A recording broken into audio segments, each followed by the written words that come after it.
Boa noite. Sejam todas bem-vindas, bem-vindos. Estamos começando aqui mais uma live da Brasme, nossa 7ª live. Quero agradecer a todo mundo que nos escuta, que nos assiste. Aproveitar, antes de começarmos o nosso debate de hoje, avisar que a nossa próxima live, na semana que vem, será a obscena desigualdade brasileira em tempos de pandemia, com Pedro Gabriel Delgado, Márcio Duarte e mediado de Paula Minotto.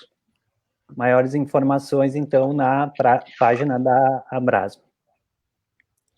Também comunicar a todos que o nosso pré-congresso acontecerá no final do mês. Pré-congresso de saúde mental.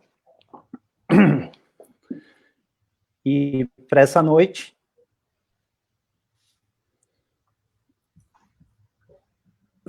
nossa temática é o despertar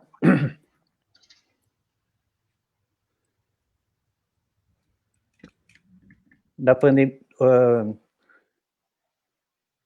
despertar o imaginário social para interfaces da saúde mental na pandemia. Temos aqui conosco a Rosana Onoco Campos, Maurício Campelo de Macedo e o Rogério Giannini. A Rosana Onoco é psicanalista, médica e professora do Departamento de Saúde Coletiva da Faculdade de Ciências Médicas da Unicamp. Rogério Giannini, psicólogo, atuou em educação popular e educação em saúde, conselheiro nacional do direito, no Conselho Nacional de Direitos Humanos, e coordena a subcomissão de drogas e saúde mental. Maurício Campelo Macedo, psiquiatra, professor titular do Departamento de Saúde Coletiva da Universidade Federal do Rio Grande do Norte, coordenador do Observatório de Saúde Mental da UFRN. Quero também avisar a todos que o nosso congresso, que ocorreria agora, no mês de julho, ele foi adiado em função da pandemia e sem uma data ainda prevista. Todos os prazos, as datas de inscrição de trabalhos e com descontos na inscrição, eles foram postergados também até o dia 31 de agosto. Pode ser acessado na página do Congresso e, em função da pandemia, a gente ainda não tem uma previsão de quando irá acontecer. Quero agradecer aos convidados que estão aqui conosco. Uma live importante. A gente vai discutir a saúde mental, tempos de pandemia, e em função do... Estou na minha casa, né? Cumprindo aí o isolamento social, as medidas possíveis, mas não possíveis para todos. De alguma forma, eu queria falar algumas palavras iniciais em relação à saúde mental em tempos de pandemia. Vivemos um período em que a saúde mental, de um modo geral, está em evidência. Desde o princípio da pandemia, temos inúmeros materiais, reportagens, cartilhas, cursos, lives e dicas sobre essa temática que circulam nas redes sociais. Importante destacarmos que também está colocado nesse cenário quais as concepções de saúde mental que estão presentes aí. Abre-se um campo de disputas, de narrativas e entendimentos variados da saúde mental no contexto da pandemia. Outra questão que se coloca é que, apesar da saúde mental ganhar certa visibilidade, não é o que constatamos no cenário macropolítico. Vivemos a pandemia e o pandemônio, quando evidenciamos que o coronavírus se torna não uma ameaça para o governo federal, mas é incorporado como um projeto político, sendo mais um elemento do necropoder aqui vigente. Mesmo com 20 dias sem estarmos oficialmente sem ministro da Saúde, o desmonte do SUS e da saúde mental segue em curso e a galope. Recentemente, presenciamos a revogação dos serviços de avaliação e acompanhamento de medidas terapêuticas para pessoas com transtorno mental em conflito com a lei, bem como a destinação de recursos do combate à pandemia para as comunidades terapêuticas. Medidas que precarizam o cuidado em liberdade e atacam a reforma psiquiátrica e a luta antimanicomial. Felizmente, vimos nessa semana eclodirem atos de resistência ao desgoverno, atos antirracismo, antifascismo e contra o extermínio das populações indígenas e das periferias, nos mostrando, mais uma vez, que não podemos naturalizar o absurdo. A luta antimanicomial emerge dessa não naturalização da violência e do genocídio nos hospitais psiquiátricos. É preciso inovarmos nossos modos de lutas e nos aliarmos a outras bandeiras. É impossível pensarmos hoje uma luta antimanicomial que não seja decolonial.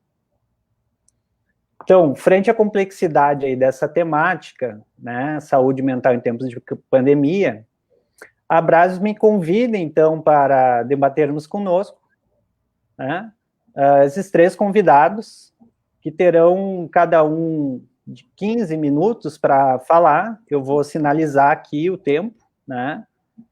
E a gente começa, então, convidando o Maurício Campelo de Macedo para nos agraciar aí com as suas palavras aí e enriquecer esse debate. Certo, Maurício? Ok, vamos começar. Bom, boa noite a todos e todas. Eu gostaria de agradecer a Abrasme pela oportunidade de estar hoje aqui conversando com vocês sobre este tema, um tema que eu considero fundamental para refletir sobre as perspectivas de mudança no campo da saúde mental.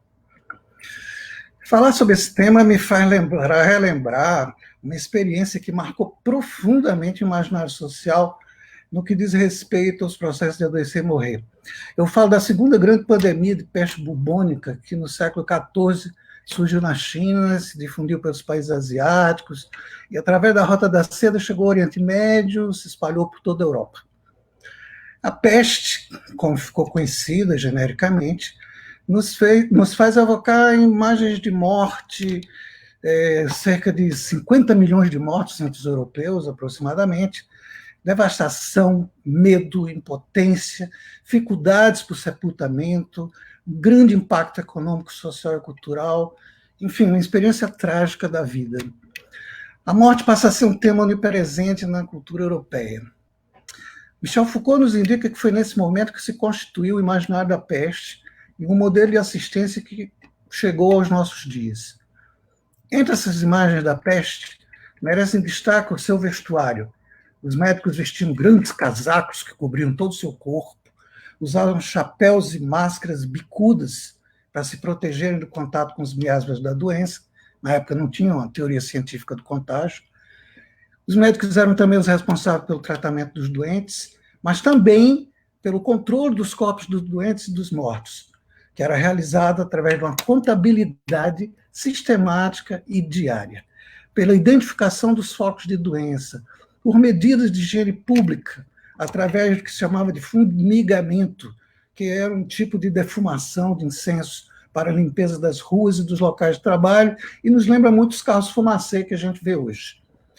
É nesse momento que surge também a ideia de quarentena, isolamento residencial dos doentes, dos mecanismos de controle da circulação das pessoas no espaço público e de uma bioestatística rudimentar que vai conformar o modelo da peste, um protótipo da vigilância epidemiológica atual. Essas imagens foram imortalizadas em grandes obras da literatura, das artes em geral, nas pinturas, peças de teatro, cinema, Sempre que surge uma nova peste, uma nova pandemia, essa experiência trágica da vida é resgatada. E essas imagens seculares vão se atualizar e se ressignificam teórica e historicamente no interior de novos paradigmas, tecnologias e vivências. Assim foi com a gripe espanhola, com a AIDS e com outras pandemias. A experiência do medo, da morte, do desamparo se faz presente. A pandemia chegou ao Brasil, do coronavírus, num momento particular da vida do país. O Brasil estava especialmente vulnerável. Tinha passado por um movimento golpista, articulado por forças conservadoras, que resultou no impeachment da presidente da República por um processo de desmonte do Estado e suas instituições, particularmente o sistema de saúde, né, das universidades públicas também, além de um retrocesso institucional que reduziu direitos dos cidadãos, sobretudo dos mais pobres. É em meio a uma situação de vazio político que, mediante eleições, a extrema-direita assume a presidência da República e se instala um governo autoritário que vai priorizar um projeto ideológico neofascista e um modelo econômico pautado no neoliberalismo radical, que durante pouco mais de um ano foi capaz de conduzir o país na direção de uma recessão econômica, do aumento do desemprego e da informalidade, de um discurso radical associado ao armamentismo, ao desrespeito pelas ciências, artes, a cultura, o meio ambiente, e com a narrativa plena de manifestações de racismo, sexismo, homofobia, culto à violência e ao ódio.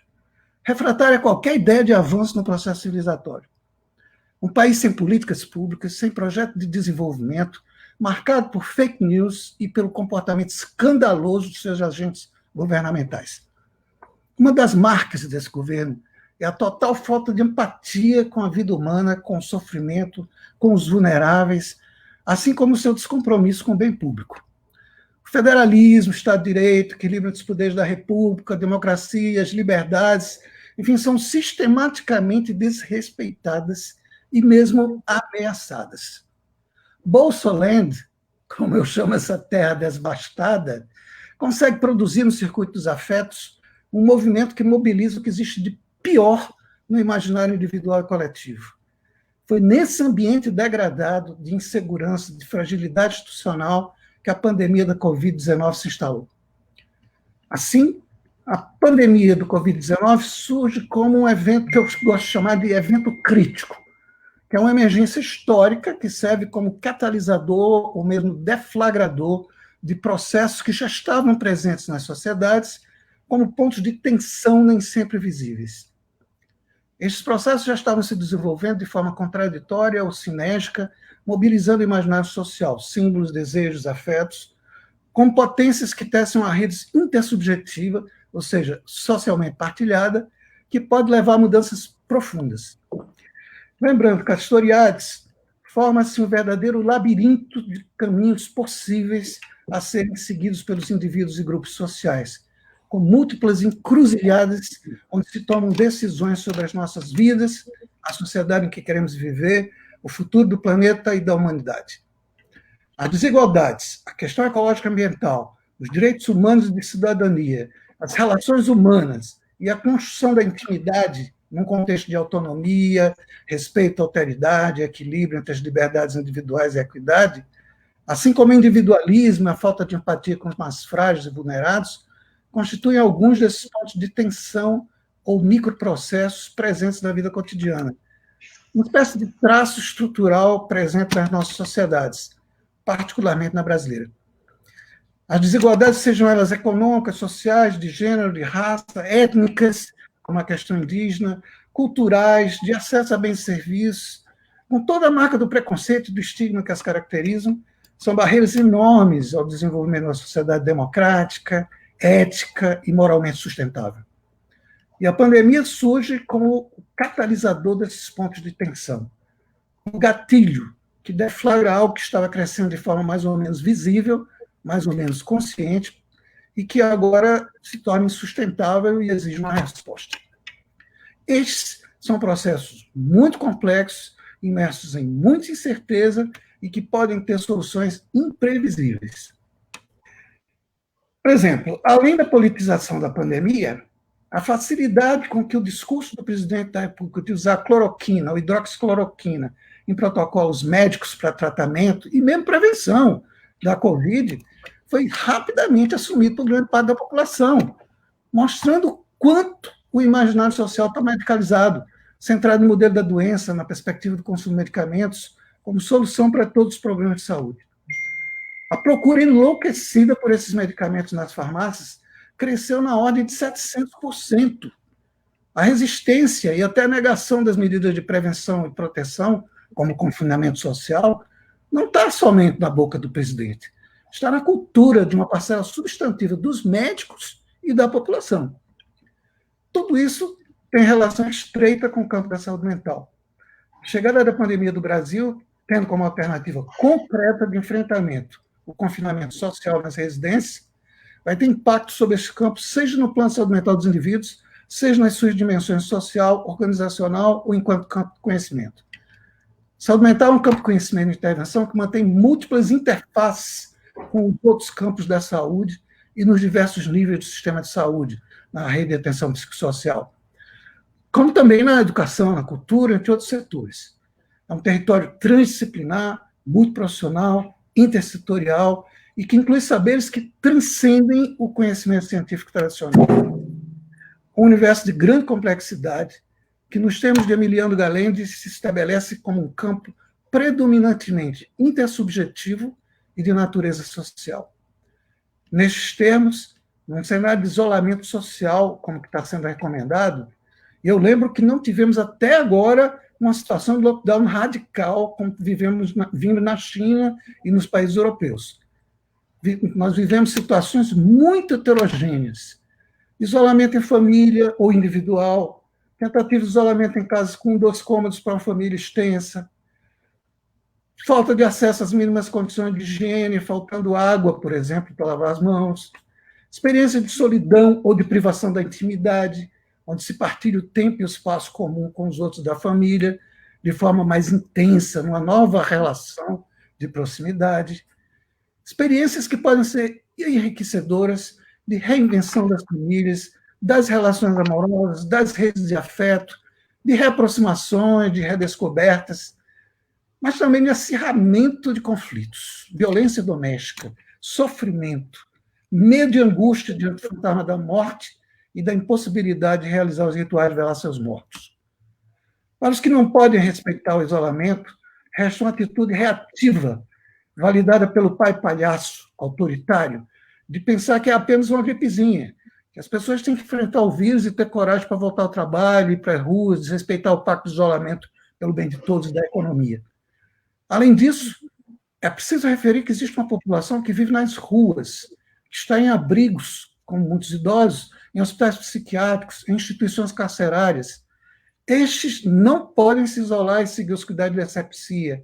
Estes são alvo fácil para a pandemia, em função de sua alta vulnerabilidade, vivendo em condições de grande precariedade e abandono. Finalmente, coloca-se a questão do projeto da saúde mental, este projeto que nós temos na Abrasme, não essa multiplicidade de projetos, né, que foi falada antes, diante da disputa de narrativas que estamos assistindo. Como eu já coloquei, estamos diante de uma grande encruzilhada, com 2 grandes caminhos que se multiplicam e se entrecruzam. A primeira delas diz respeito ao reforço do controle e da vigilância dos indivíduos, que é harmonizada com as novas tecnologias. Na China e na Europa, foram largamente utilizados drones que sobrevoavam determinadas áreas para identificar condutas consideradas perigosas e imediatamente reconduzir essas pessoas às suas casas ou corrigir esses comportamentos disfuncionais. O que poderia funcionar como instrumento de natureza pedagógica, orientando as pessoas sobre os riscos que estão correndo durante uma pandemia, pode muito bem, numa sociedade autoritária, facilmente ultrapassar os limites do aceitável e transformar-se num instrumento político de controle. As mesmas tecnologias que servem para identificar com maior rapidez o comportamento do vírus, no plano individual da pandemia, nos níveis nacional e internacional, pode se tornar um dispositivo de poder. No plano epistemológico, uma questão tão complexa como a da pandemia pode ser simplesmente reduzida à sua dimensão biológica, reforçando o pensamento científico hegemônico. Da mesma forma, se prioriza a assistência hospitalar. Só se fala de UTIs, hospital de campanha, sem que o sistema de saúde se prepare para a atuação no nível sistêmico, sobretudo na atenção primária de saúde. Em se reforçando essa tendência, o campo da saúde mental sofreria uma derrocada, reforçando essas visões manicomiais e uma volta às práticas de controle dos comportamentos desviantes. Agora, com métodos mais sofisticados, mas igualmente medicalizantes, de sujeição das individualidades e da subjetividade. Esta é uma narrativa que facilmente pode servir para subsidiar a prática de eugenia e de necropolíticas. O outro grande caminho, as duas grandes bifurcações, seria o do reforço à emancipação humana, onde as novas tecnologias seriam apropriadas pelos cidadãos e grupos sociais na direção do seu empoderamento. Neste caso, o papel do Estado e do mercado seriam redimensionados, reforçando-se a cooperação, né, e o papel e não a competição predatória. Assim como os modelos científicos de produção de conhecimentos seriam no sentido de dar respostas complexas à complexidade das questões que se colocam na concretude da vida. Neste caso, a saúde mental significaria viver essa tempestade de experiências contraditórias, essas informações paradoxais, enfrentar o cotidiano, a situação econômica, a necessidade de estreitar vínculos numa situação que, mesmo em confinamento, não significa isolamento social, ou seja, que os sujeitos sejam capazes de manter a comunicação cotidiana e os laços afetivos, mesmo à distância. Esse tipo de projeto não seria possível através de estratégias puramente racionais. Em muitos casos, em certas conjunturas históricas, as estratégias racionais não foram suficientes para evitar a extensão e a explosão e a fúria fascista, como no nosso caso, por exemplo. Para que os projetos políticos consigam essa atividade, é preciso que penetrem o imaginário social. Sem mobilizar a sensibilidade e os afetos coletivos, não será possível estabelecer um novo pacto social, econômico e ambiental, nem mudanças na agenda política da saúde mental que atualizem a agenda do nosso movimento.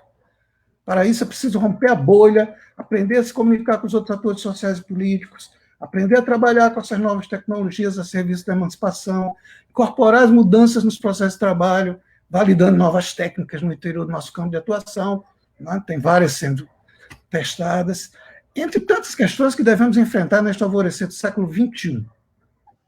Mas, antes de tudo, estamos diante de uma urgência vital para seguir nesse caminho: a luta pela democracia e pela queda do fascismo. A narrativa da saúde mental é inconciliável com a do fascismo. É preciso amplificar a luta por direitos humanos, dignidade, bem-estar social, fortalecer o SUS, as redes de atenção psicossocial, a luta antimanicomial, o acesso à arte e à cultura, a educação emancipadora, a liberdade, a ética de solidariedade, enfim, o ideário dessa reforma pela qual nós lutamos e que no Brasil mobilizou o imaginário social nos anos 70 e tornou possível essa utopia da atenção psicossocial que nós conseguimos. Esse momento de urgência leva... Estamos acabando o tempo. Estou concluindo.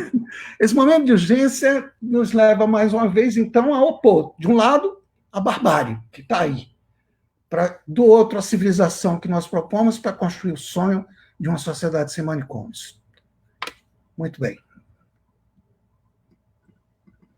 Certo, obrigado, Maurício, né, pelas palavras. Desculpa a interrupção aí, mas a gente tem um tempo aí de live, né? Importante a contribuição nessa disputa de narrativas que estão aí colocadas, né? Acho que a medicalização, né, o controle da vida e a vigilância, né, de um lado, são um dos pontos. Esse resgate histórico também que tu trazes, né, bem interessante, muito importante, mas também apontando aí caminhos possíveis, né, para a gente refletir e construir, que falam da emancipação, né, e também do empoderamento, né. Agradecer e passar a palavra, então, a Rosana Noco. Isso. Boa noite, pessoal. Então, queria agradecer muito o convite, né, da nossa associação, da Abrasme, elogiar essa iniciativa das lives, que são um dos recursos, né, que a gente tem encontrado para poder estar junto, para poder se sentir menos só e para poder trocar ideias com os colegas, com as comunidades, né. Eu acho que é importante a gente começar a pensar um pouco, continuando assim na linha que o Maurício fez um reconto histórico, eu tinha pensado arrancar um pouco pela foto, né, do Brasil atual. Esta pandemia, né, que se instala neste momento no Brasil, ela vem incrementar, né, isolamento, desemprego, desestruturar as linhas de cuidado que estavam a muita duras penas sendo organizadas, e, sobretudo, se instalar, né, como bem disse o Maurício, em cima de uma desestruturação completa da política pública que se iniciou em 2016, né, com o impeachment da presidenta Dilma. E hoje, pensar a saúde mental deveria significar para nós, né, de uma certa forma, não só pela pandemia, mas também exacerbado pela pandemia, pensar formas, né, de existência, formas de habitar este planeta, formas de convivência neste planeta, né? Pensando uma ecologia assim um pouco mais inclusiva, né? Olha que loucura, né? Eu estava revisando esses dados umas semanas atrás, por uma outra live que a gente fez na Brasco e tal, e agora, essas últimas 2 semanas, esse tema, de novo, né, ficou muito no foco, que é o tema da violência e da questão racial no Brasil. Tem dados do IBGE, do final do ano passado, que com certeza já estão defasados e com certeza aumentaram nesta crise da pandemia toda, que diz que o Brasil tem 13,5 milhões de pobres, né? 13,5 milhões, né, são equivalentes, gente, para a gente ter uma ideia, à população da Bolívia inteira, ou da Bélgica, ou de Cuba, ou da Grécia, ou de Portugal. Então, nós temos um país desses de pobres, né? E olha só, desses pobres, 72% são pardos ou pretos. 56% deles não têm acesso a esgoto. 26% não têm acesso à água. E 21% não têm coleta de lixo.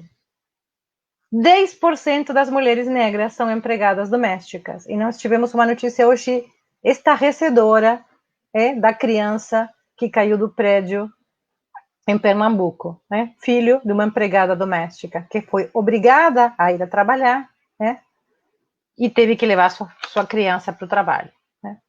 Então, esse pano de fundo desta pandemia, o pano de fundo brasileiro, é muito marcado pela desigualdade, é muito marcado nesse momento, como bem disse o Maurício, né, pelo fascismo, pelo autoritarismo, pela violência policial. Agora, o autoritarismo e a violência policial não começam com esse babaca que a gente tem de presidente. Eles concluem nesse presidente. Eles instauram esse presidente. Então, acho que é muito importante que a gente entenda que não tem como resistir a uma coisa sem contestar a outra. Cheio de práticas violentas e discriminatórias no nosso país, né? Qual foi o caminho da reforma, né? A reforma psiquiátrica escolheu, no Brasil, um caminho generoso, um caminho de integração, um caminho de inclusão, né? O Brasil fez a escolha, por exemplo, por criar serviços comunitários de porta aberta, né, que não estão necessariamente articulados na ordem hierárquica, né? Isso traz alguns problemas técnicos do ponto de vista da articulação das redes de cuidado, mas essa foi uma estratégia sábia, né, do momento inicial da reforma, de tentar manter no território portas abertas capazes de furar, né, a exclusão, a fila, a burocratização.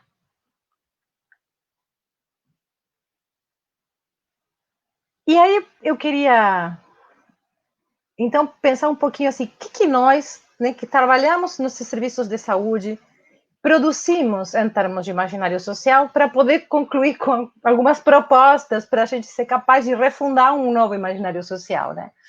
E eu acho que muitos trabalhadores de saúde, também porque são maltratados, né, o tempo inteiro, por baixos salários, por falta de condições de trabalho. A Covid colocou isso agora gritantemente, trabalhadores de saúde trabalhando sem segurança, né, sem segurança básica, né, de proteção individual para poder trabalhar. Mas por todos esses motivos, não estou dizendo nisto, tentando culpabilizar os trabalhadores, mas eu quero que a gente pense como trabalhadores. A gente acaba produzindo, né, um distanciamento das pessoas que chegam em busca de ajuda. O que eu estou chamando de distanciamento? Burocratização, medicalização da vida, indiferença, nossos próprios problemas na frente, falta de empatia. Tudo isto faz que a nossa população, em alguns momentos e situações, sinta que o serviço público, que nós somos os representantes do Estado nas comunidades, em muitas comunidades só a saúde que representa o Estado. A saúde e a polícia, que é violenta, né? Ou a milícia. Se a gente não tiver clareza de qual é a imagem de Estado que a gente quer passar para a população, como nós vamos esperar que a população nos defenda? Se a gente repete uma imagem de Estado excludente, machista, sexista, racista, burocrático, onde nunca o povo cabe, onde nunca tem lugar. Então, eu estou dizendo isso porque eu acho que o momento é muito dramático. Acho que o momento é muito dramático e o momento nos pede muita empatia. E o momento nos pede muita revisão de nossos próprios gestos mais miúdos, vou dizer assim. Eu gosto muito de um autor que é o Ricoeur. O Ricoeur tem um livro onde ele fala da ideologia, e ele disse que a ideologia é operatória e não temática. Então, completa ele diz assim, é mais provável que a gente pense através dela que sobre ela. E eu acho que nós temos sido especialistas, né, em criar divisões, divisãozinha, essa diferença da diferencinha, e que estamos num momento tão dramático, mas tão dramático da história do Brasil, que é muito importante que a gente seja capaz, né, de tentar fazer um esforço muito importante para tentar distinguir quem que está do lado da vida e quem que não está do lado da vida, né? E isso significa que a gente tenha que depor algumas posições antigas, que tenha que ter uma generosidade talvez maior da que a gente estava acostumado, né? E sobretudo que a gente tenha que exacerbar muito, mas muito a empatia com as pessoas que vêm buscar assistência, que vêm demandar os nossos serviços. Sem isso, eu não acredito que a gente vai ser capaz de recriar o imaginário, né? Essa ideia de recriar o imaginário, eu sempre gostei muito do Castoriadis, é um autor que acho que consegue nos dar esperança, né? Em um momento em que a gente está tão triste, né? Tão enlutado pelas mais de 30 mil mortes que a gente teve que ver sem uma palavra, né? Sem uma palavra do titular do executivo para as famílias enlutadas, né? Sem um dia de luto decretado pelo Poder Executivo Nacional. Nenhum, pelos 30 mil mortos. Mas, enfim, ia falando do Castoriadis. O Castoriadis fala uma coisa que eu acho que é muito importante, que ele falava assim, que ele tem um conceito que eu sempre uso muito com meus alunos, que é das significações imaginárias, né? E ele fala assim, olha, as significações imaginárias são algo assim, se eu pudesse usar uma metáfora fácil, seria como uma cola social, que produz que uma sociedade se mantenha unida. E elas têm 3 funções principais, né? A primeira é por meio delas que a sociedade diz como ela pensa, como ela se vê, que ela pensa dela mesma, né? Como esse grupo, essa sociedade se vê. A segunda é que ela define quais são os afetos que são aceitáveis ou não aceitáveis, né? E a terceira é que ela define também, diz o Castoriadis, as finalidades de ação. O que pode e não pode, o que deve e não deve ser feito. Se a gente quiser pensar qualquer dos exemplos recentes de coisas muito horríveis e tristes que a gente tem, né? Eu acho que está na hora da gente entender que precisamos refundar isso. Quem nós somos, né? Que afeto é possível? O afeto que manda uma criança de 5 anos sozinha a um elevador atrás da mãe? Qual é o afeto que é aceitável para a nossa sociedade, né? Quais são as finalidades da ação que são aceitáveis? Roubar dinheiro de respirador em plena pandemia? Então, há um momento muito dramático que é este da necessidade de refundarmos as significações imaginárias. Eu digo que o Castoriadis nos ajuda a entender que a gente pode ter esperança, porque não é esperança em algo que venha de fora, não. O Castoriadis também cunhou um termo que eu gosto muito, que ele chamava do imaginário radical. O que significa o imaginário radical? É que, vou dar um exemplo que eu gosto muito, que a Silvia Bleichmann, uma psicanalista argentina, retoma num determinado texto dela. Ela fala assim, acho que é bem fácil de entender o imaginário radical. Ela fala assim, bom, nenhuma mulher grávida imagina que tem dentro da barriga um fetinho, feinho, né, e deformadinho e sanguinolento. A mulher grávida, imagina que dentro da barriga tem um bebecinho com toquinha, meinha, bonitinho, papapá. Alguém diria que essa mulher tá louca? Que ela delira? Porque ela imagina esse filho inteiro, completo, já formado? Não. Inclusive, é necessário que ela o imagine inteiro, maduro para nascer, para que esse bebê possa nascer e ser humanizado. Fazendo analogia com o social, depende do que nós sejamos capazes de imaginar. Então, acho que o Castoriadis nos devolve essa possibilidade da esperança, e nesse sentido do imaginário radical. O que vai acontecer? Algumas pessoas têm me perguntado assim, o que você acha que vai acontecer no pós-pandemia? Não sei, mas porque não está dado. Não se trata de que a gente vai acertar ou não acertar o que vai se passar.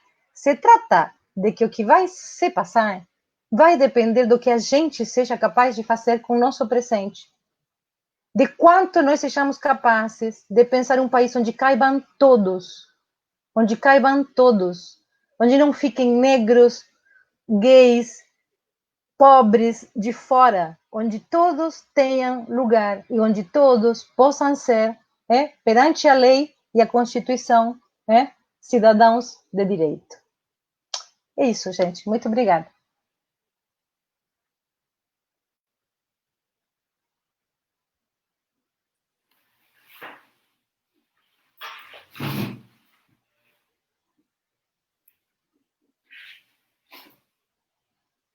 Já posso falar?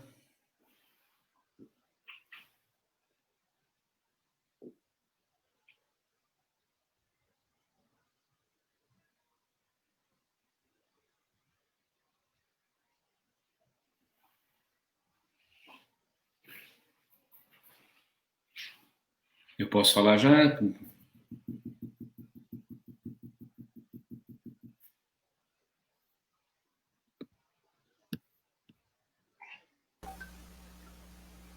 Olá? Pode sim, Rogério. Pode sim. Já estou conectado, desculpa, eu fiquei em dúvida. Eu preferia, assim, olhar para todo mundo, ficar só o meu rosto falando. Vamos lá. Primeiro, bom, acho que não custa nada repetir o que os meus colegas já falaram, que é o agradecimento a essa oportunidade e essa estratégia da Abrasme de promover esses encontros, essas conversas, esses debates, enfim, o nome que a gente queira dar,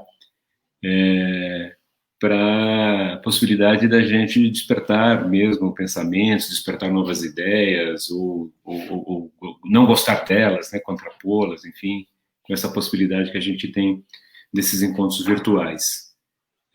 Eu tenho feito particularmente um esforço de fazê-lo também, mesmo na minha rede privada, digamos assim, né? Eu tenho uma página que chama, vou fazer um merchandising horroroso aqui, depois vocês podem me multar por merchandising, que é o RG Pitacos, que é uma página que procura dar pitacos sobre a conjuntura, e eu tenho feito sistematicamente, eu comecei no dia 26 de março, a publicar um diário da pandemia. Diário esse que começou mostrando o mapa, mostrando o número de mortes, e depois foi se aperfeiçoando, foi se complexizando em termos de análise, e tenho acompanhado e tenho feito isso sistematicamente, não falei nenhum dia, são 70 diários já publicados, e que eu tem muito a ver comigo mesmo, né, para ser um observador crítico do tempo, e também a ver com a construção da memória, né. Eu tenho dito que essa pandemia se converteu no Brasil, e infelizmente em alguns outros lugares do mundo, mas inclusive nos Estados Unidos, mas particularmente no Brasil, se converteu num processo genocida, um processo de eliminação sistemática de populações. E isso, para mim, é de uma extrema gravidade, e eu acho que a gente tem que ter um esforço muito grande para não esquecer, como diria os hermanos, para não olvidar, por conta de que isso deixará marcas muito profundas na sociedade brasileira, e essas marcas da morte não tem nada por acaso, não tem nada sem querer nesse processo como um todo. Desde o início da pandemia, Maurício já tinha colocado um resumo histórico, né, de como a gente chega até na pandemia, mas desde o início da pandemia, a pandemia foi entendida pelo Bolsonaro e pelo bolsonarismo como uma oportunidade de transformar ela numa disputa na sociedade. O bolsonarismo enfrentou a pandemia de diversas ordens, né, desde o gripezinha, desde a subestimação, mas sabendo, interagindo de uma tal forma que ela era plástica, né? Porque uma hora era uma gripezinha, portanto não precisa ninguém só se importar, e numa outra hora era uma coisa importante a ponto de o Bolsonaro ser aclamado nas redes pelo bolsonarismo, né? Pela sua horda, que não é pequena, infelizmente, a gente vê que insistentemente tem ficado em torno de 1/3 da sociedade, é um número fabuloso, né? Mesmo crescendo a margem de rejeição, a margem de apoio se mantém bastante compacta, e ele conversa o tempo todo com essa base, ele conversa de forma sistemática com essa base, através de símbolos, e jamais recuando, e fazendo um discurso que é cada vez mais sistematicamente tão alucinado, que só se consegue e só se pode se comunicar com essa base. Ele não tem a menor vontade, nem a menor disposição de conversar com outro público que não seja o público dele, e aí a pandemia foi usada para coesionar ainda mais a sua base social. E eu tenho, nas minhas reflexões e análises, achado interessante, porque é de uma tal radicalidade esse diálogo, que ele tem absolutamente só com quem interessa, só com a função de aglomerar, só com a função de coesionar a sua base, que mesmo mesmo aliados muito recentes foram defenestrados do processo, né? Eu acompanhei, por exemplo, no caso de governadores eleitos na esteira da crise, que bem Maurício e Rosana também colocaram, que tem um momento de inflexão no golpe de 2016, né? Que é a derrocada de uma ordem institucional, não no sentido de que talvez a gente gostaria, né, de pensar uma nova ordem social, mas uma falsa nova ordem social, que é o fascismo. O fascismo não é uma nova ordem, né? É uma ordem que se instala digamos, como forma desesperada, como forma última de manutenção da própria ordem antiga, né? Então o discurso de tudo é novo, inclusive o linguajar é novo, as regras sintáxicas são novas, as regras de como funciona o próprio pensamento são tudo novo. Esse tudo novo, na verdade, é só a forma de preservação do antigo, ou seja, o capitalismo se reinventa no fascismo, o capitalismo se reinstala no fascismo. Então, esse meu acompanhamento tem percebido isso, tem colocado... E eu queria fazer uma reflexão aqui também, que é assim, na verdade, a gente tem uma parte da população que quer fazer o isolamento, e que até, de alguma forma, faz o isolamento.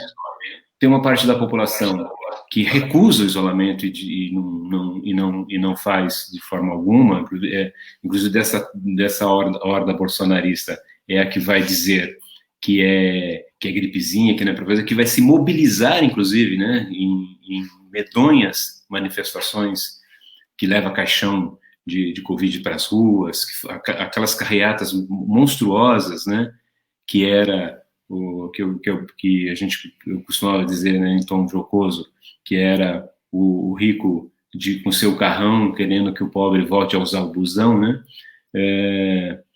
E você tem um grupo atônito, sem orientação e sem possibilidade de entender qual que é a mensagem. E isso é uma coisa muito maluca, né? Muito difícil, e eu acho que aí sim muito angustiante.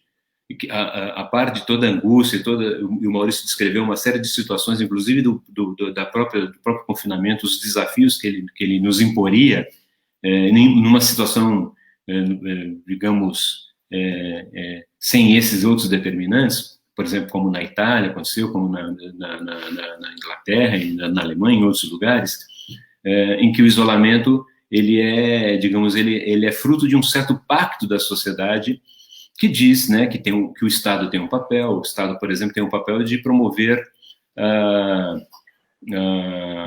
renda, né? Tem mais 5 minutos, puxa, tem um papel de promover, por exemplo, a renda. Enfim, e a sociedade tem seu papel, as autoridades têm seu papel, as autoridades policiais têm seu papel, e aqui no Brasil não. Aqui no Brasil você vive um conflito, né, de orientações que vão desde gente falando que precisa de lockdown, né, e é incrível que no Brasil fica o tempo todo se anunciando. Aqui em São Paulo, então, era uma coisa engraçadíssima, que toda semana o governador de plantão anunciava, agora vai ter lockdown, e aí agora vai ter lockdown, e aí o dia que parece que ele vai anunciar lockdown, ele anuncia a flexibilização do isolamento. Então isso é uma coisa impressionante, o nível de angústia que a gente vive, porque com todas as dificuldades, né, que já tem, soma-se a dificuldade de que a orientação ela é fragmentada e ela é contraditória em várias matizes, né? Bom, teria muita coisa para falar, mas eu queria, aproveitando, inclusive, que as falas já foram bastante complexas, abordando temas históricos, etc., queria falar duas coisas assim. Que até as falas dos meus antecessores utilizaram a expressão drama, né, a situação dramática o tempo todo. E esse é uma das coisas que eu penso muito na pós-pandemia, né, de que, de alguma forma, é necessário que a gente viva, acho que duas coisas fundamentais. Primeiro, que a gente tenha a oportunidade de viver o luto. Eu acho que é importante a gente falar das mortes, é importante as pessoas poderem vivenciar o luto, e no caso, inclusive, das pessoas impedidas de fazê-lo até pelas normas sanitárias, né, dos enterros com quase ninguém presente, em ritos absolutamente sumários, alguns em covas coletivas, né, ou aquelas mini covas cavadas em tempo recorde, né. Então, isso é muito terrível, não poder vivenciar esse luto. Eu acho que uma das tarefas que a gente tem após pandemia é de resgatar tudo isso. E eu costumo dizer que não é o trabalho, eu sou psicólogo, né, não é o trabalho do psicólogo no serviço de saúde mental, é o trabalho, por exemplo, de todo profissional, que é encontrar uma pessoa que vem lá reclamar de dores nas costas, por exemplo, ou de dor na perna, ou de dor de cabeça, ou de insônia. O profissional, seja da enfermagem, médico, psiquiatra, ou seja lá quem for, ter isso como um background, ter isso como seu cabide, e talvez iniciar uma conversa sobre se essa pessoa teve perdas durante a pandemia. Eu acho que é fundamental a gente não perder essa perspectiva. E por fim, eu penso na questão do drama, que a sociedade brasileira, de alguma forma, possa vivenciar isso e possa ter na memória do que está acontecendo na pandemia como um drama mesmo, né? E não como uma farsa, e não como quase que uma comédia bufa, né? E aí, pensando comédia bufa, pensando nos bufões e pensando no pum mesmo, né? Não o pum da Regina Duarte de talco, né? Mas no pum produzido por gases mesmo, intestinais, que eu acho que é o que está mais próximo hoje. A gente está vivenciando a realidade, não de forma dramática, mas estamos vivenciando a realidade de forma bufa. E eu acho que precisa resgatar a dimensão da tragédia, né? Eu acho que, para além do drama, a dimensão trágica do que está acontecendo, a dimensão da tragédia como uma possibilidade digamos assim, de lenitivo para tanta dor, de cozimento dessa dor e possibilidade dessa cura subjetiva, essa cura intersubjetiva, essa cura social. Infelizmente, a gente caminha, e tenho a impressão, para uma tragédia ainda maior. Os números são assustadores, mas assustadores para quem se assusta com os números, né? Porque continua sendo vivenciado na sociedade, com uma parte desdenhando sistematicamente disso, e uma parte, eu acho, que talvez não querendo entrar em contato, não tendo condições ainda de entrar em contato. E eu queria terminar de alguma forma dizendo que precisamos sobreviver. Eu acho que a nossa missão e a nossa conversa com todo mundo e o nosso papel é, de alguma forma, dizer para todo mundo: por favor, sobreviva. Por favor, não se deixe morrer. Continue lutando. Quem puder fazer isolamento, faça isolamento. Quem puder negociar isolamento, não negocie. Precisamos pensar em desobediência civil por conta dessas liberações que estão acontecendo, e é um absurdo acontecerem no momento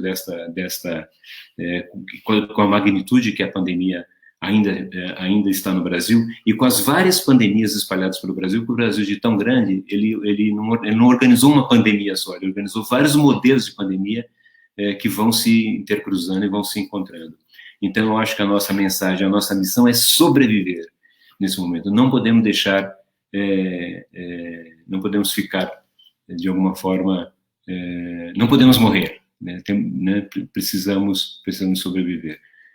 Quem puder negociar, negocia. E aqueles que não podem, tentem se proteger, usem máscara. Ou seja, a gente não pode, a gente precisa não vacilar nesse momento, não dar mole nesse momento para tanto discurso de morte, tanto descaso e o tamanho do genocídio que nós estamos vivendo no Brasil. Acho que é isso. E terminar mesmo, definitivamente, acho que passou meus 5 minutos, dizendo que estou de luto por tantas mortes, já são mais de 33 mil mortes. Eu acho que a gente não pode ter nenhuma experiência de nenhuma dessas conversas, nenhum desses debates que a gente faça por meio, sem fazer uma homenagem mesmo, sem expressar a nossa dor e a nossa solidariedade pela morte de tanta gente, pela morte evitável de tanta gente. Certamente a pandemia mataria pessoas, mas evidentemente que o descaso e mais do que o descaso, a intencionalidade de aumentar as mortes, essa distribuição de cloroquina para todo mundo, por exemplo, foi evidentemente uma estratégia. E aí, quanto mais notícias tinha de que ela poderia fazer mal, mais era distribuído, porque é uma estratégia de morte. Então, frente a isso tudo, os nossos sentimentos e a nossa solidariedade com aqueles que enfrentaram e infelizmente, enfrentaram perdas desnecessárias. Ao contrário do que o presidente disse, não é destino morrer, né? Mas é política matar. E isso é genocídio, e genocídio é crime e é imprescritível. Certo, obrigado, Rogério, pelas palavras. Eu peço desculpas, principalmente a Rosana, porque eu tive um problema aqui, eu não consegui até agora entender o que foi, mas caiu minha internet e não consegui pegar uma parte da fala. Eu queria pegar as palavras do Rogério e falar em nome da Brasme, né, que a Brasme também se solidariza com todas as vítimas, né, do Covid, que, inclusive, né, poderiam ser evitadas, muitas delas, em função desse cenário aí.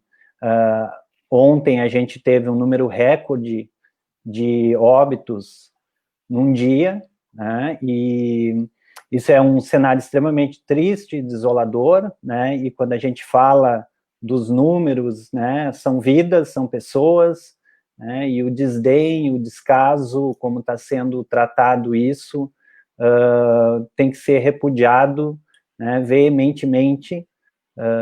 Estamos falando de pessoas, né, e a luta antimanicomial, ela tem esse caráter, né, de valorizar a vida, né. Só queria fazer uma correção do que eu falei lá no início. O nosso pré-congresso de saúde mental online, ele vai ocorrer no final de julho, né, não de junho, como eu falei, né, ainda vocês vão receber as informações todas aí pelas páginas da Brasme, né. Tem aqui alguns comentários, eu ia utilizar um pouquinho o intervalo ali entre a Rosana e o Rogério para falar. Acho que é importante a gente colocar algumas perguntas que foram, perguntas e contribuições que foram trazidas ali no chat, né. A Sinara Robin, muito boas as palavras do professor Maurício, além dessas questões que o Rafael pontua, gostaria que abordasse o tema da violência, que se torna invisível porque incorporada no imaginário e que disfarça e se confunde com liberdade. A Liege Uchoa, parabéns, Maurício, você tocou em questões essenciais para pensarmos o campo da saúde mental na atualidade. Esse debate precisa continuar para que a saúde mental não tenha mais retrocessos.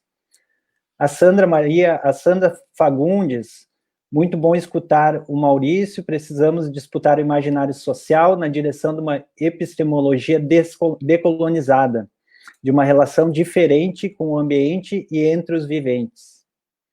A Thalita Barreto coloca como interligar a reforma psiquiátrica de forma mais contundente e prática com a luta antirracista, diretamente ligada à saúde mental, se considerada a importância do recorte étnico-racial na realidade de RAPs, em que os usuários são, em sua maioria, pessoas pretas, né? A Simone Aparecida traz manicômio nunca mais, queremos liberdade, autonomia, resistência, faço parte do TEAR Artesanato, muito bom, TEAR, para quem não conhece, só pesquisa no Facebook, TEAR Guarulhos. Novamente aqui a Sandra Fagundes, bom te escutar, Rosana. Primeira morte do Rio de Janeiro por Covid foi de uma empregada doméstica, e agora o filho de uma empregada morre em Pernambuco, morre de Brasil. Um comentário aqui da Carla Wunsch. Hoje minha mente está cansada de tentar pensar no amanhã e cansada de pensar o que fazer. Preciso de esperanças. A Isabel Marazina. Acho que hoje se abre uma grande surpresa em muitos setores pensantes de descobrir a enorme vigência atual do imaginário escravagista como fundante da sociedade brasileira. Triste articulação que nos une aos objetivos do capitalismo de hoje. A Ana Pita, né, nossa presidente da Brasme, liberdade e luto são desafios presentes na construção desse novo imaginário. Rogério. A Sandra Fagundes, novamente, então, Rogério Janine, muito importante a possibilidade de viver o luto, inclusive pós-pandemia. Abraços. Né? E vários outros comentários aqui, o Paulo Amarante, né, um cuidado importante é o de não patologizar a experiência, o sofrimento, o luto. Está havendo um movimento psi que vê o processo atual como aumento de enfermidades mentais. Né? Então, pelo adiantar aí, né, da hora, a gente tem mais um tempinho. Eu queria passar a palavra novamente para vocês, a partir desses comentários, algumas questões que foram colocadas, né, para fazer já também uma fala de finalização, agradecer imensamente aí as contribuições de todos, né, acho que foi um ótimo debate, né, o pessoal do chat, né, está parabenizando também, né, e para quem perguntou ali, a live vai ficar depois disponível, então, nas redes sociais, né, para quem quiser retomar, assistir, né, e compartilhar também, né, esse nosso debate aqui, né? Essa é a 7ª live, todas elas estão salvas, né? Nas redes sociais da Abrasme. E então passo a palavra, vamos seguir a mesma ordem, eu acho que começamos pelo Maurício, pode ser? Sim. Certo. Bom, vamos lá.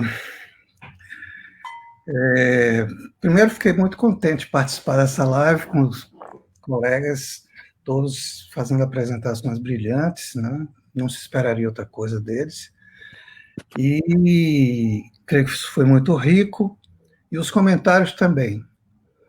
Então, temos comentários, temos solicitações, parece que alguém falou sobre a violência invisível que é incorporada ao imaginário social, né?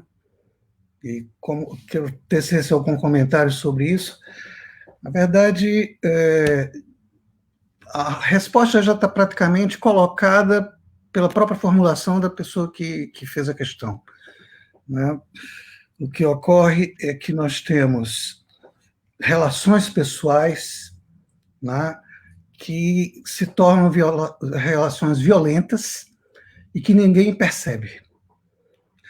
Relações profissionais que são violentas, são relações de assédio, são relações de exploração e que, muitas vezes, essa violência também não é percebida.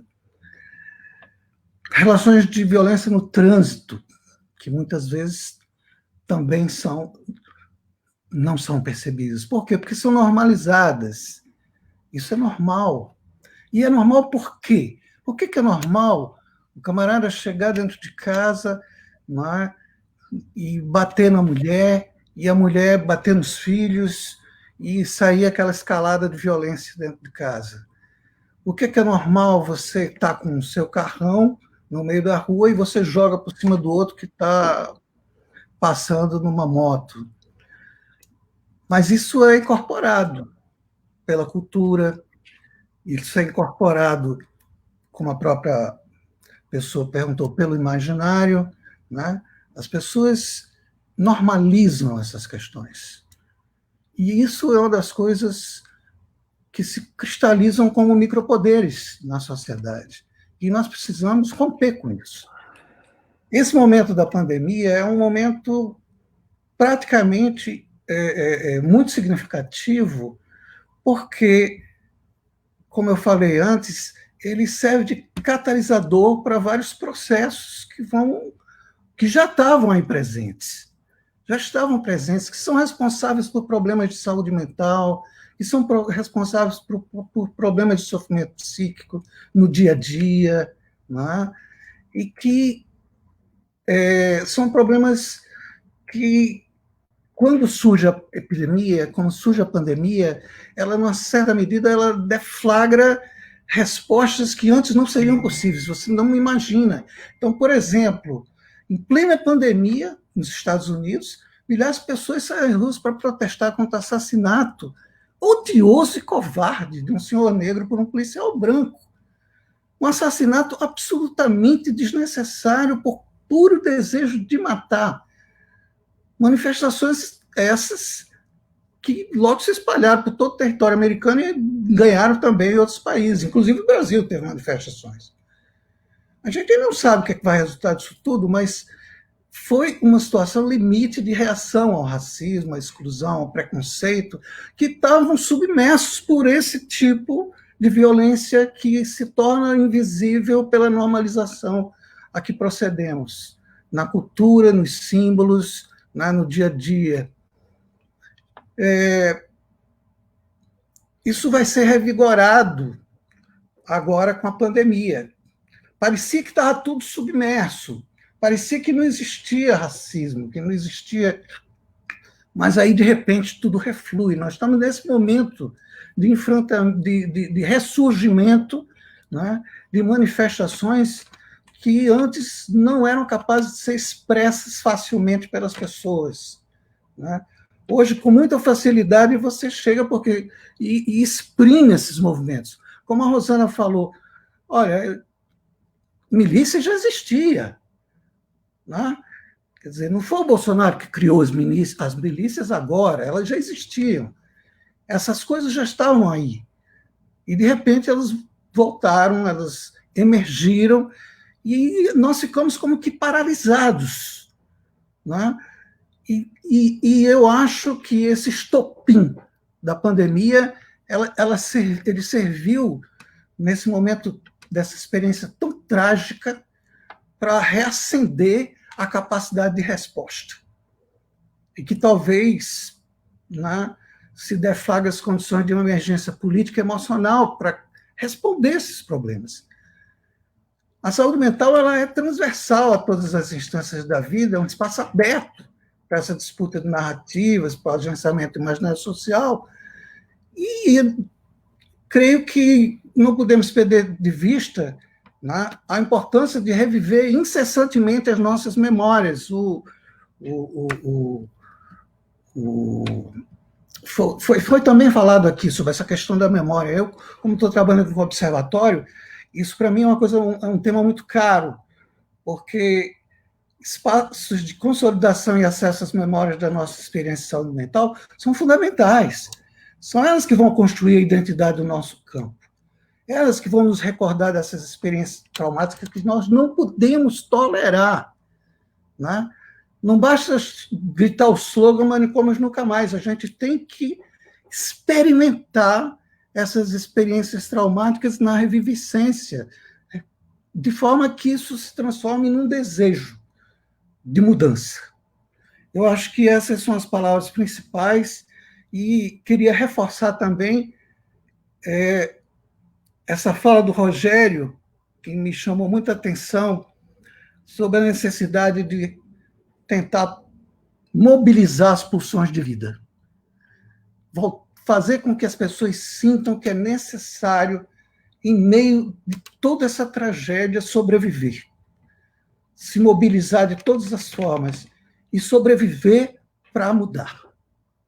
É isso que a gente precisa, e para isso precisamos de muita saúde mental. Obrigado. Obrigado, Maurício. Passamos, então, para o Rogério. Janine. Não, desculpa, Rosana Onoco. Isso. Perdão. Das considerações finais aí, Rosana. Pode ser que será outra ordem, mas será só para você não esquecer de mim. Eu queria agradecer aos dois colegas aí, as apresentações, e particularmente ao Rogério ter falado do luto, porque eu tinha notado uma questão aqui que eu queria retomar sobre os rituais de luto, e eu queria dizer que eu concordo totalmente com o que o Rogério propôs, assim, propiciar rituais de luto. Claro, somos nós da Mental que podemos alertar sobre essa questão, né, levantar essa questão, mas concordando também com o que o Paulo Amarante colocou ali nos comentários, não se trata agora de criar a doença luto para que todo mundo tenha que ter atendimento da saúde mental, ou que daqui a pouco comecem a repartir remédio para todas as pessoas enlutadas, mas sim da gente pensar que há um papel nosso, que nós podemos colaborar, né? Temos um know-how para isso, a criar dispositivos de processamento desse luto. Eu acho que parte do que eu estava dizendo, né, dessa fragmentação da sociedade brasileira, que parece que perdeu suas significações imaginárias comuns ao ponto de ser várias sociedades, né? Que a gente pode propiciar rituais que nos rejuntem como sociedade. Então, assim, eu particularmente todo dia à noite eu ponho no meu Facebook uma tarja preta, um fundo preto com o número dos mortes e coloco luto. Aproveitando para colocar a palavra luto com a ambiguidade que a Sandra estava dando, luto de estou enlutada e luto de estou em luta, né?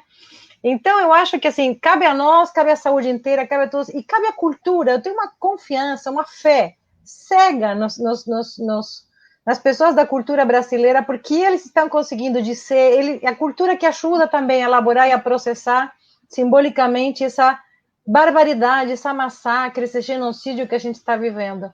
Então, eu acho que isso, nós da Mental temos um papel de ajudar em algumas coisas, de propiciar e levantar esse tema, mas somos muitos mais que nós sozinhos da saúde mental. Acho que estamos todos os trabalhadores da saúde juntos, todos os trabalhadores da cultura, e quem sabe todos os trabalhadores da educação que podem se juntar a nós nessa recriação desse imaginário social, pensando no imaginário que defenda a vida, que seja, de fato, em defesa da vida. Muito obrigada pelo convite. Nós que agradecemos, agradecer em nome da Abrasme aí, Rosana. Muito obrigado. Rogério, então, Rogério Giannini. Eu vou até ler um trechinho de uma coisa, tinha tanta coisa para falar, mas talvez não dê tempo, só vou ler um trechinho de uma coisa que eu escrevi alguns dias atrás, que era em cima de quando a gente passava dos 30 mil mortos, e teve aquela falha canalha, né, de que é o destino de todo mundo, a falha, uma coisa absurda, uma fala dessa do presidente, né. Daí eu até escrevi dizendo assim, que é uma fala canalha de um canalha. Não vou usar aqui o surrado bordão que diz que agora passou dos limites, pois ele não reconhece limites para sua verborragia, pois ela é imanente, fala o que ele é, sem elaboração. Não é franqueza, pois não tem nenhuma intenção de revelar verdade. Não tem nenhuma intenção, aliás. É despejo, é incontinente. Mas nos iludamos ao proferir a frase sobre a morte, imediatamente se ouve da turba que o acompanha a expressão amém. Por isso eu me animei com o sopro de vivacidade dos protestos das torcidas antifascistas. Gente concreta com seus gritos e canções. Vozes inesperadas, mas bem-vindas. Afinal, só os desesperançados podem carregar as esperanças. Então eu queria, só com essa fala, fechar a minha intervenção. E teria muita coisa para discutir, inclusive a provocação do Paulo Amarante, importantíssima, né, de a gente não repatologizar, né, medicina é importante, mas a medicina que está sendo mais importante agora é quase como a medicina social, né, que é a epidemiologia, né, que trata do vírus na relação com o ecossistema. Então a gente nem pode apelar para isso, para reafirmar valores de uma hegemonia biologista, enfim. Mas é isso, acho que com a frase inspirada em Walter Benjamin, dos desesperançados que podem carregar nossas esperanças, eu insisto aqui como o Maurício me traduziu, na pulsão de vida. Precisamos nos agarrar à vida para continuar tendo a oportunidade de mudar nossa história. Obrigado, muito boa noite. Certo, muito obrigado, Rogério. Agradecer novamente a Rosana Onoco, Maurício Campelo de Macedo, Rogério Giannini, pelas ótimas contribuições. Não é um assunto fácil, né? Eu acho que, de alguma forma, todos tocaram aí nesse momento de tragédia que a gente vive, né? Dessa complexidade toda que está aí colocada, né?